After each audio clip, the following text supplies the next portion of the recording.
민주당 원주 출신 김진희 의원입니다.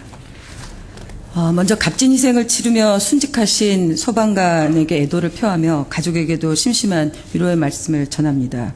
아울러 1년 동안의 의정활동을 통해서 과연 대의기관으로서의 강원도의 역할과 도민의 의견을 수렴하고 도민의 의견을 대변해야 하는 의원의 역할은 무엇인지에 대해서 심각하게 고민된다는 말씀을 드리면서 5분 발언을 시작하겠습니다.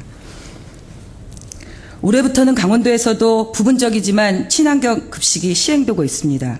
그러나 과정에서는 많은 한계와 문제가 노정되었습니다. 무엇보다 중장기 계획이 수립되지 않은 채 진행된 논의 과정은 지나치게 정치적 대결 구도와 예산으로 집중되었고, 이는 친환경 무상급식의 본질이 훼손되거나 불필요한 정치적 편견과 오해를 양산하는 결과를 초래하였습니다.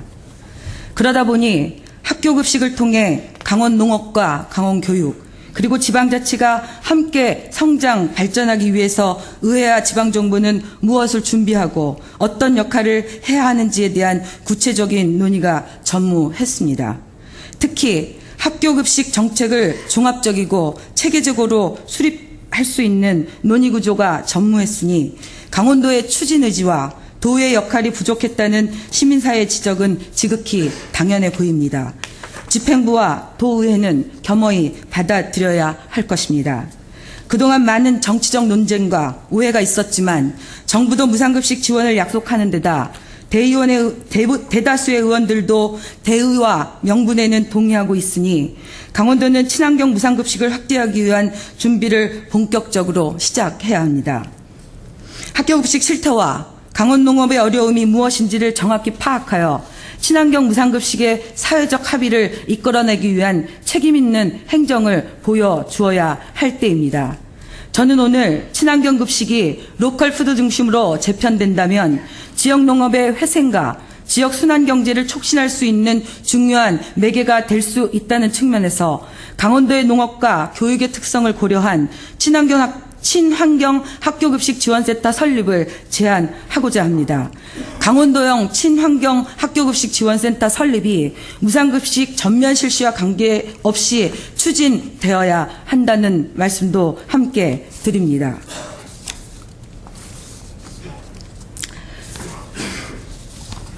현재 2010년 강원도 내 학교급식의 식재료 주요 현황과 공급 상황을 살펴보면 급식에 소요되는 농축 수산물의 소요액 중 농산물이 차지하는 비중은 절반 수준 정도가 넘습니다.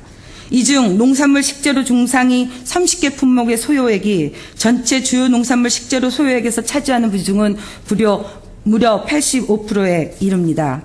강원도의 적극적인 대응과 농업정책의 변화가 요구되는 지점입니다.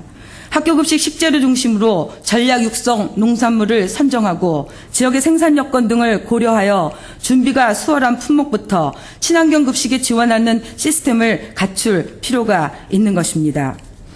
그러기 위해서는 우선 강원도와 강원도교육청의 소모적이고 효율적이지 못한 논의 구조를 일원화하여 상시적인 협의회를 구성할 것을 제안합니다. 협력 체계를 구축하는 과정은 농업정책을 담당하는 부서가 결합되어야 하는 것과 함께 생산 농민, 유통 등 다양한 이해 당사자가 참여하는 거버넌스 형태가 되어야 합니다. 그렇게 될 때 다원화되어 있는 학교급식에 대한 정책을 총괄 기획하고 발생이 예상되는 문제를 해결할 수 있습니다.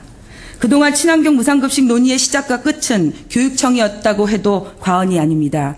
이제 강원도지사가 교육감과 함께 논의의 중심에 서 있기를 바랍니다. 강원도민은 책임있는 행정의 구현을 기대합니다.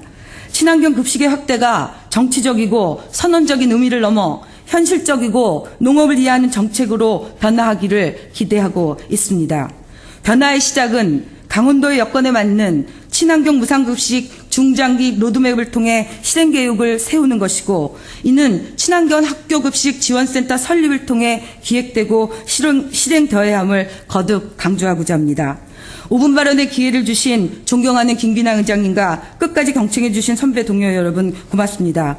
평창 동계올림픽 유치를 위한 강원도민의 희망이 남아공 덕안에서 울려 퍼지기를 기원하며 5분 발언을